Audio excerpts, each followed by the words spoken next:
साथियों नमस्कार। आज हम एक बहुत ही महत्वपूर्ण विषय पर चर्चा करने जा रहे हैं, जो कि थोड़ा रहस्यमयी चर्चा हो सकती है। आप लोगों को अविश्वसनीय लग सकता है, लेकिन जो सत्य है वो तो सत्य है ही। तो आज हमारा विषय है प्रकृति और प्रकृति के अद्भुत रहस्य। प्रकृति क्या है? तो प्रकृति द्रव्य और ऊर्जाओं का एक संयोजन को हम प्रकृति कहते हैं, जिसे प्राचीन काल में अध्यात्म में इसी प्रकृति को पंच तत्व कहा गया है। और हम भी इसी प्रकृति से बने हुए हैं, इसी पांच तत्वों से मिलकर बने हुए हैं और ऊर्जाओं का एक प्रकार का संयोजन है। तो साथियों, बुद्ध ने भी कहा है और बहुत सारे ऋषि मुनि जो अध्यात्म से जुड़े हुए हैं उन्होंने भी कहा है अद्वैतवाद। अद्वैतवाद का मतलब होता है कि प्रकृति और हम सब एक हैं, कोई अलग नहीं है, अद्वैत हैं अर्थात एक हैं। तो निश्चित है कि यदि हम प्रकृति से मिलकर बने हैं तो जो गुण प्रकृति में होगी वो हम में भी होंगी।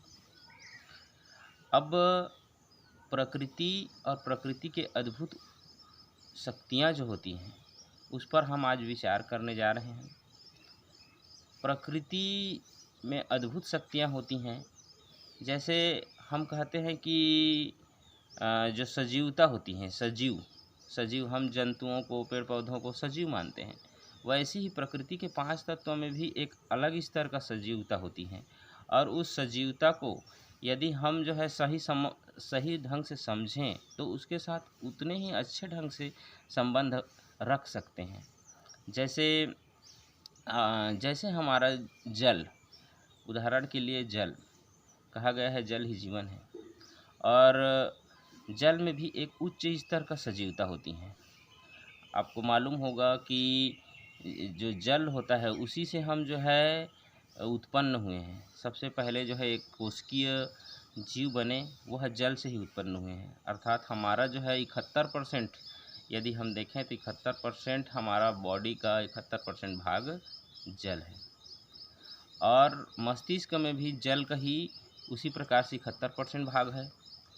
तो हमारा जितना भी याददाश्त होता है वो लगभग लिक्विड फॉर्म जो होते हैं हमारे मस्तिष्क में वहाँ होते हैं। मतलब जहाँ द्रव वाले जगह होते हैं, द्रव से बना हुआ, उसमें हमारी याददाश्त होती है। अर्थात जल को एक सुपर कंप्यूटर माना गया है, जो कि हमारे विचारों को, हमारे थॉट्स को जो है याद रखता है। तो यदि हम जल के पास यदि कुछ हम उसको भावना प्रदान करते हैं तो निश्चित है वो उसको एक्सेप्ट करता है। इस पर बहुत सारे प्रयोग किया गया है कि जैसे पहले क्या होता था, किसी व्यक्ति को ठीक करना होता था तो उसको जो है ऊर्जावान जल दिया जाता था। जैसे ऋषि मुनि तपस्या करते थे तो उनके पास एक कमंडल रखा रहता था जिसमें पानी रहती थी, और उस पानी का प्रयोग जो है वो किसी व्यक्ति को श्राप देने के लिए करते थे, वरदान देने के लिए करते थे, या कहीं संकल्प लेने के लिए करते थे। तो उसमें क्या होती थी कि वह जो जल है उस वातावरण में, योग के ध्यान के वातावरण में काफ़ी जो है शुद्ध हो जाया रहता था। तो उसमें जो है वो पावर आ जाए रहती है। तो जल भी एक प्रकार का सजीव है, और हम जो है जल के शुद्धता के साथ साथ वहाँ के वातावरण को भी ध्यान रखना है। उसी प्रकार से हमारी जो पृथ्वी है जिससे हम बने हुए हैं, जिसमें हमारा बॉडी का लगभग 12% जो है पृथ्वी से बना हुआ है। और यदि आप जो है अपने रिलेशन जो है पृथ्वी के साथ अच्छे से रखें, जैसे कि हम देखिए कभी भी खाली पैर नहीं चलते हैं, जबकि हमारा जो शरीर का 12% जो है पृथ्वी से बना हुआ है, धरती से बना हुआ है, और धरती ही हमारे पैर को स्पर्श करने के लिए तरस जा रही है। तो साथियों, यदि हम जिस धरती से हम बने हुए हैं उस धरती को स्पर्श नहीं करेंगे तो हमारा बॉडी कैसे ठीक रहेगा। तो हमें जो है मिट्टी से भी एक प्रकार का प्रेम रखना चाहिए। उसमें भी एक उच्च स्तर की सजीवता होती है, वो भी हम पर प्रेम लुटाते हैं। जैसे अब बहुत सारे मिट्टी या मृदा से बीमारियां ठीक की जाती हैं, तो यह उसकी सजीवता को प्रदर्शित करता है।